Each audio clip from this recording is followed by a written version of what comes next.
Hello, this is Drew Badger, the co-founder of EnglishAnyone.com, and this is a special additional recording I wanted to make for the ELT teacher training lesson that I made for WizIQ. We had a lot of questions and it was really difficult in only 1 hour to answer as many questions as we could. We got a lot done and I think students really enjoyed the lesson, but there were a lot of unanswered questions. So I went back through the presentation and again, if you haven't seen the original presentation, this is Language and Logic, the secret to natural vocabulary learning. If you haven't seen that, if you're watching this on YouTube, you can click on the button right on this YouTube video and it will take you to that video so you can watch that first. That's not the entire presentation. You have to get that on WizIQ. But anyway, so we'll get into a few of the questions that I couldn't get to before because there just wasn't enough time. All right, the first one was my age. I am 32 years old going on 33. So my birthday is in September, and as of this recording in 2013, I will be 33 years old in September. So about 1 month from now. Next, what languages did I try to learn? So first of all, I am from America, and I tried learning French in high school and I did very badly at that. I tried learning Spanish in college and did slightly better, but not really. I did, was pretty bad at doing that also. And I still remember some Spanish, but not really from what I learned in the class. I hope to pick it up again. I really like the language and I really like trying to pronounce things like Los Estados Unidos de Mexico. I just like the sound of that. I like the sound of that pronunciation. And then the other language that I speak fluently now, even though I still make some mistakes and I don't know everything about the language, is Japanese. And I explained a little bit about how I got fluent in Japanese in the video lesson. But just to review, basically there were two kind of powerful things that I used to get fluent. The first one was the changing of the way I learned. So instead of using traditional textbooks and trying to listen to some audio recordings of people, which is what I did in the beginning, I learned basically a few simple phrases one at a time, and then I would find ways to practice them. So in the lesson video, I gave an example of going to a local grocery store, and I would practice saying, where's the sugar, where's the salt, where is this, where's that, and I did that at a couple of grocery stores until I really got it down. So you can put in the work, you can really try to practice and improve your pronunciation and master certain phrases so that they become automatic for you, but you really have to spend your time doing things like that. So actually speaking as opposed to trying to memorize things in a textbook. The other thing that I did in order to get fluent was have a bridge that pulled me into the language, to something that really connected me, and that was Japanese gardening. So that's why I came to Japan initially, and basically I was able to find a Japanese teacher that was able to teach me gardening, and he didn't know any English and I didn't know any Japanese really at that time, but we were able to talk about the language through the gardening. And so whatever you're interested in, it's pretty easy to find something. Like if you like cooking or you like dogs or cats or anything else, you can pretty easily find somebody that's also doing that thing in English. So if you're a teacher or if you're a student, it doesn't really matter. Just find something that you're able to connect with, and then that's going to be your kind of wedge, your way of breaking into the language, and you'll be able to improve much faster that way. The next thing I wanted to talk about is my view on textbooks, because I really want to make this clear. All right, textbooks are just a tool. They are conveying information. It's a presentation of information. And my problem with textbooks is not the information itself, because a grammar point spoken is the same grammar point that you'll find in a textbook. So that's not the issue.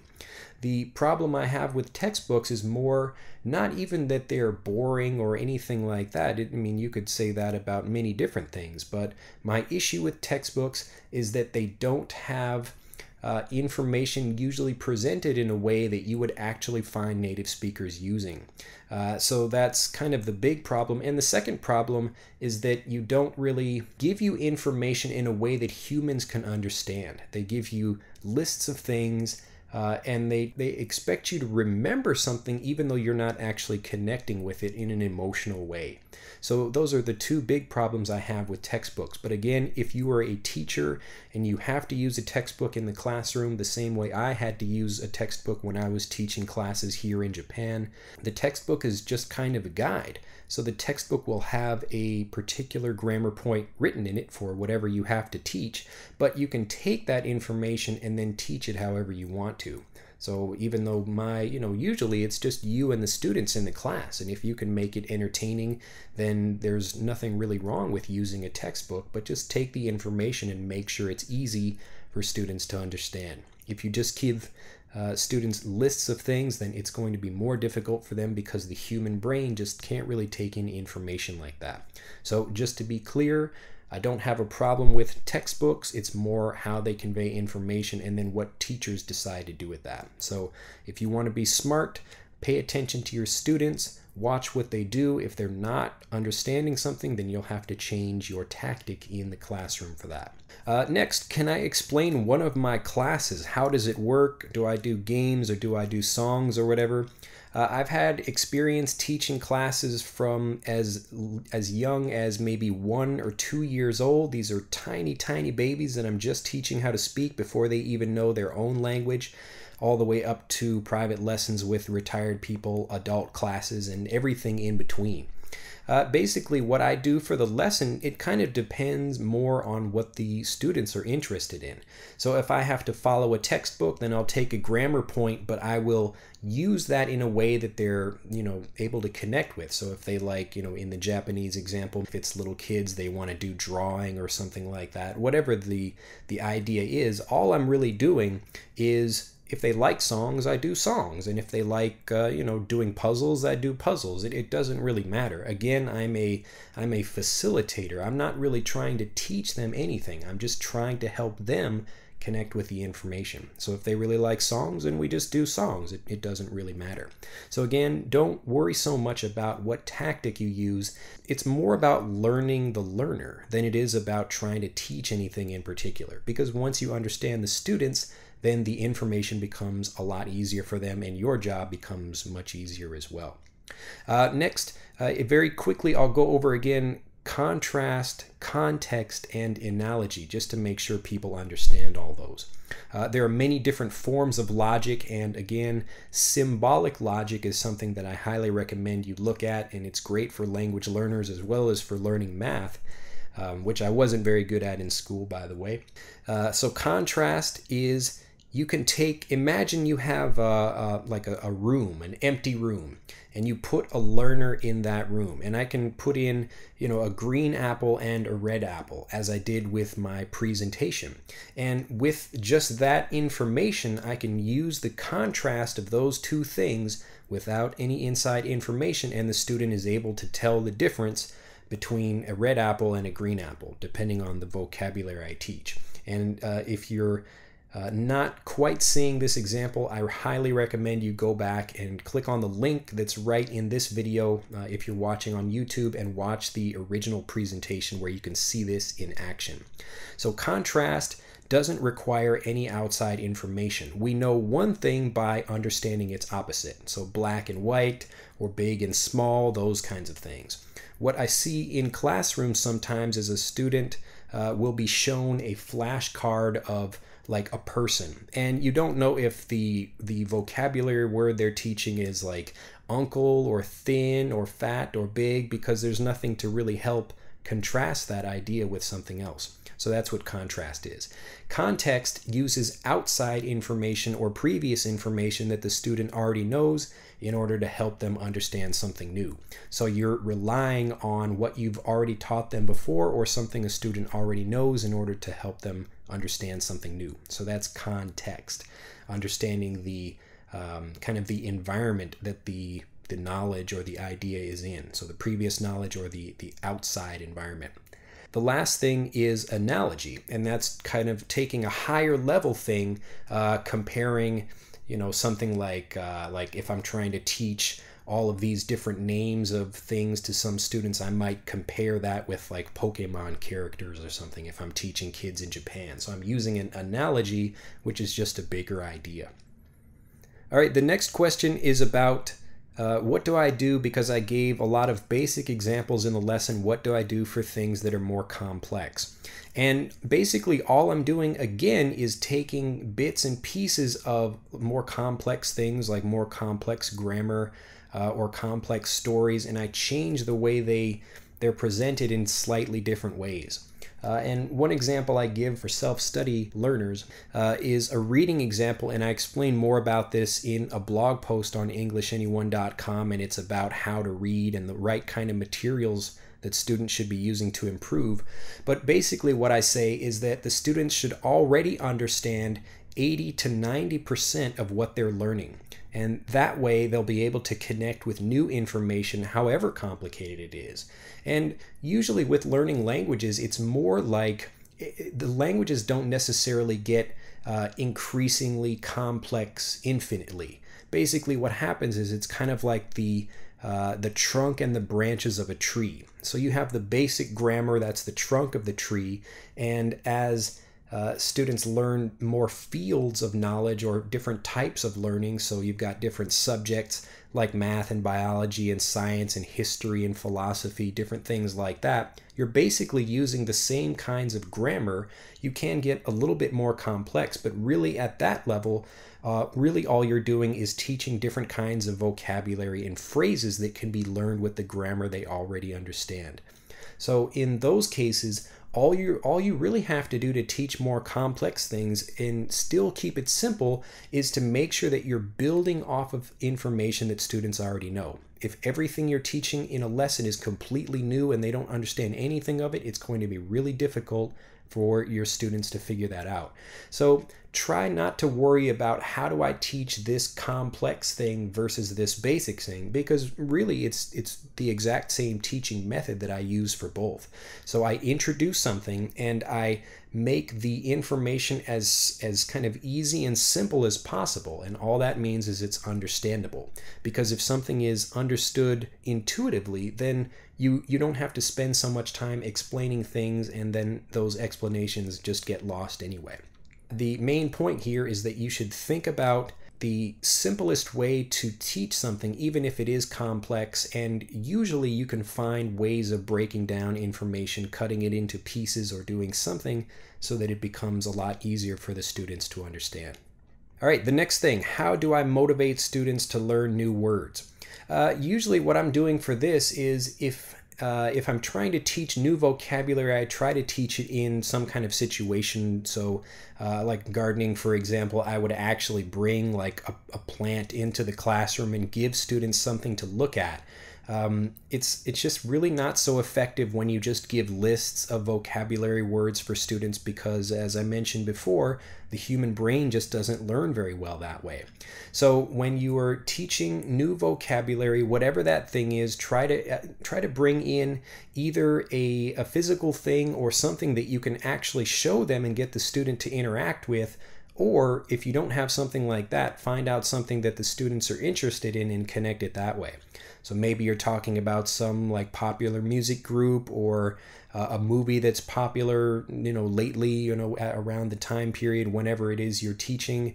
But those are the ways to help students connect with information. Again, your job is to find out information about the student, and then you use that information to help teach. So it's not really the information that you're pushing onto the student, it's you being able to learn about the student, understand what their motivation is, and then connecting that motivation with what it is you want to teach. All right, this next question, this is one I get so often as a teacher and also for training other teachers. What do you do if you don't live in an English-speaking country or you don't live around other English speakers? Well, basically what I do for Master English Conversation, and this is the program that I teach, my main program for learning conversational English at EnglishAnyone.com. And for each month, the students have a special mission homework assignment where they have to go out and speak, or they have to practice finding some way to communicate with other people or build their confidence. One of many different things that they could be working on in a particular month. But the program is designed so that no matter where you live in the world, you can practice, speaking, or you can work on different things, again, wherever you live. So the special mission homework assignment, and this is something that you can do in a classroom, usually it will be something where you can go online and communicate with other people as long as you have the internet. If you don't even have the internet, it's going to be really, really difficult. But assuming you've got the internet and you've got, some kind of way of communicating with other people, you can even write physical letters if that's how you want to get something started. But again, you have to decide as a teacher, or if you are a learner, how bad do you want it? How bad do you really want to communicate with people? Because really, when you find that you get out there, people really want to communicate. There are tons of people that are in America that want to learn about your culture, whatever that happens to be. So there's lots of young people in America that really like Japanese culture, and a lot of young kids in Japan that want to learn about America. And there's plenty of people that are trying to learn the language of the other culture. So the first thing you do, regardless if you use, a speaking assignment like I teach, basically all you have to do is, one, think about your interest, and two, get out and start finding people that you can connect with using social media sites or blogs or anything else. So you begin by making friendships with people, begin asking questions, talking with people the same way you would meet somebody else at like a club or in a classroom or anything. So you begin by just texting, and then as you build more of a relationship, again, the idea here for students is to remember that they are also English speakers. I really talk about that a lot with my students. I say, look, you are not an English learner, you are an English speaker, because even native speakers like myself, we are continuing to learn new information all the time. So all you have to do is remember that idea, and then go out, start chatting, start building relationships with lots of people, and you will begin to develop stronger friendships where you can turn those into Skype conversations, and then you use those to actually have, friendly conversations about things and really build strong relationships with people. So it doesn't matter where you live in the world, because I know people in Japan, they go to America and they spend their time talking with other Japanese people. So there's people that waste opportunities, and there are people that don't go to a different country and they're able to speak confidently. So what's the secret? What's the kind of the main ingredient here? And that's really, it's either the strength of the teacher to motivate students, or the internal motivation of the student to want to connect with the language and want to learn more that way. So that's the best thing that you can do. Find something you're interested in, and no matter where you live in the world, you can go out and meet new people. So the speaking missions I have for Master English Conversation, I teach students how to do that every month with new things, and it doesn't matter where they live. This next question is about trilingual teaching. So maybe, I guess, if I understand it correctly, using 3 or more different languages, trilingual, or however many linguals you want to have in the lesson. I don't have a problem with that. Again, I always recommend kind of 2 things here. The first one is try anything and keep what works. It's always new for different learners. So some things, maybe they work well with this student, but they don't work so well with that other one. It just depends on, what the situation is. So try lots of different things, and if this doesn't work, then try something else. But the other part of that is that, again, I really want people, as best as possible, especially teachers, to teach English in English without having to fall back on explaining things in their own language or in some third language, or whatever the case may be. So however you're teaching, try lots of things, but remember that the goal is to teach as much as you can in English, because ultimately that's how students are going to remember more. And you'll know that students are understanding things when you can explain it clearly in English and they actually understand what you're saying. So next, can I use real life examples when I teach, like from movies or other situations? I gave an example in the lesson about going out and speaking with Japanese speakers at grocery stores and other places like that. Again, I have a very focused approach about how I practice and how I teach students with the special mission homework assignment in Master English Conversation. So I really want to make this very clear. I think students get overwhelmed if you try to say, hey, watch, this movie and, try to remember some phrases from it. It's just information overload and students don't know what to do with that. But if you can say, we're going to practice these phrases first and you're going to learn this pronunciation and practice these other things, and this is how I do it in Master English Conversation. Then when you introduce them to the actual native situation, just like I do with the conversation lesson between native speakers, then they actually have some foundation for understanding of that and they're not confused by things. So think about that very carefully and do your best not to expose students to too much, because again, they should understand 90% or 80 or at least of whatever it is they're learning. So that way it becomes easier to understand the new information. Okay, next question. What if students aren't interested in a particular subject I'm teaching? Okay, maybe it's math, maybe it's English, maybe it's something else. Again, you are kind of a salesman as a teacher, and your job as a teacher, again, it's not to teach anything, it's really to help students want to learn something. And the best way to do that, as I said before, is to come back with something that they're connected, they have a kind of interest in already. So talk to your students first, and you don't say, okay, hey, today we're going to do math. 1 + 1 is 2, 2 + 2 is 4. You don't teach that way. What you do is you say, what are you interested in? Oh, I like cars. Okay, we're going to count cars. That's basically a way that you can connect something simple, and you just use the same idea for going over more complicated or more complex information. Find something they're interested in and connect with it. I can't say that enough. So the last question is, what if I have a lot of information that I have to teach in a lesson and maybe you don't have so much time? The thing that I recommend for teachers and the thing that I do myself is, even if I've got a whole bunch of information, I'd rather make sure that students understand really at least one thing, and then I move on and try to go through as many as I can. But I'm a happy teacher if my students can go home with at least one new phrase that they understand and they're not going to forget it.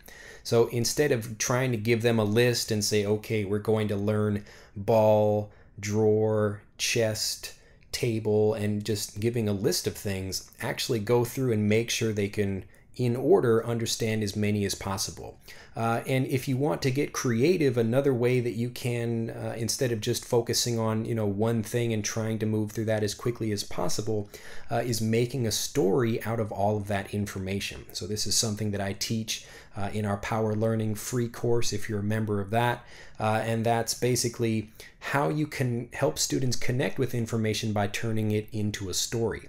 Again, we're just not very good at remembering lists of things. I could give you 10 things like candle, bird, dog, foot, hair, and you just wouldn't understand that after, you just wouldn't remember it after an hour. I mean, but I can tell you a story and you can remember the whole plot of some interesting novel or movie, because that's how our brains work. We think in stories and we talk in stories and we remember in stories.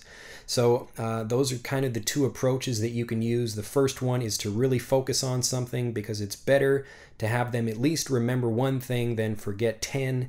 And the other one is to use stories to help connect different pieces of information. So the last point I'll make clear about that is, either you connect information to something students already know, or you take all of these pieces of information and connect them together to turn that into something that's easier for a student to understand. So there's different ways of doing that, but those are the best ways to cram a lot of information into a lesson, but in an understandable way. Well, I hope you've enjoyed this. Again, you can click on the link right in this video if you want to go and you're watching it on YouTube, and it will take you to the actual presentation video. It's about 10 minutes long, but I highly recommend you watch it many times, really understand the messages there.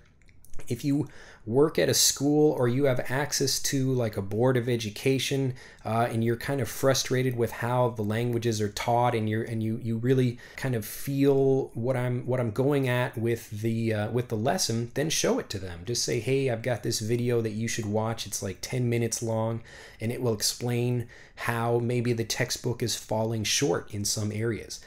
So you can take that, if you appreciate the message, then share it with other people, and help them see that, wow, like the student is not really bad. Like it's kind of the way that traditional language learning happens.